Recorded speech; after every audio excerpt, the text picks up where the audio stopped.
Beata Marie Academy Child Development Center. Inihahandog ng Beata Marie Academy ang halina't ating tuklasin ang asignaturang Filipino tungkol sa cluster o kambal katinig para sa mga primarya. Ating basahin. Blanco, blanco. Braso, braso. Drama, drama. Globo, globo. Gripo, gripo. Pang-anim, klase, klase.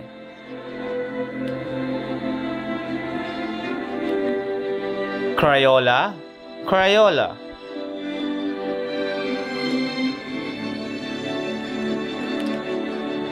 Platito, platito. Prutas, prutas. At pang-sampu, trapiko, trapiko.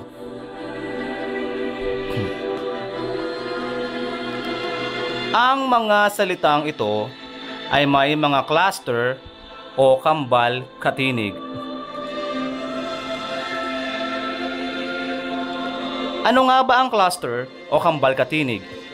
Ang sagot, ang kambal katinig o tinatawag ding cluster ay mga titik na katinig na magkatabi o pinagsama lamang sa loob ng isang pantig.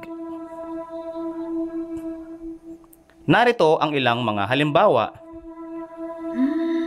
Muli natin balikan ang mga salita kanina. Blanco, braso, drama, globo, gripo, klase, crayola, platito, prutas, at trapiko. Pansinin natin ang mga titik na may kulay pula. Sila ay mga katinig-katinig, kaya ang tawag sa kanila ay cluster.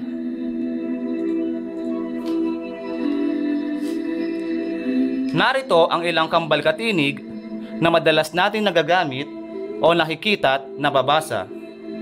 BLBR, DRGL,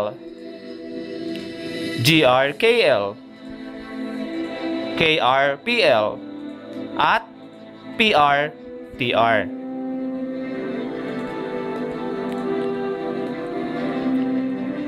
Paano ba natin malalaman na kung ang isang salita ay mayroon ngang cluster o wala?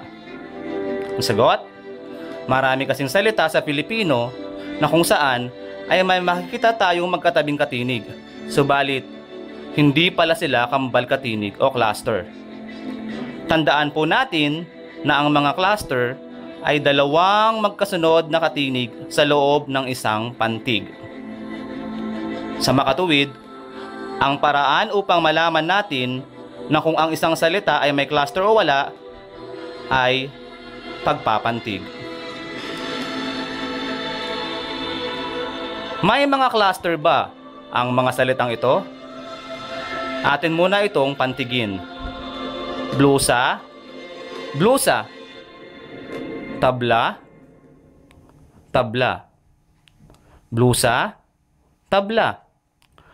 Magkasama pa rin ang BL sa salitang blusa nung pinantig natin ito. Sa makatuwid, ito ay may cluster. Samantala, nung pinantig naman natin ang salitang tabla, nagkahiwalay naman ang BL nito. Sa makatuwid, ito ay walang cluster.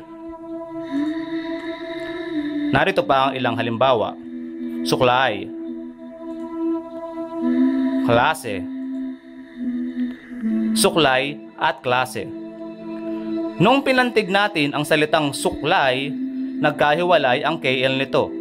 Sa makatuwid, ito rin ay walang cluster. Samantala, magkasama pa rin ang KL sa salitang klase. nung pinantig natin ito. Sa makatuwid, ito ay may cluster.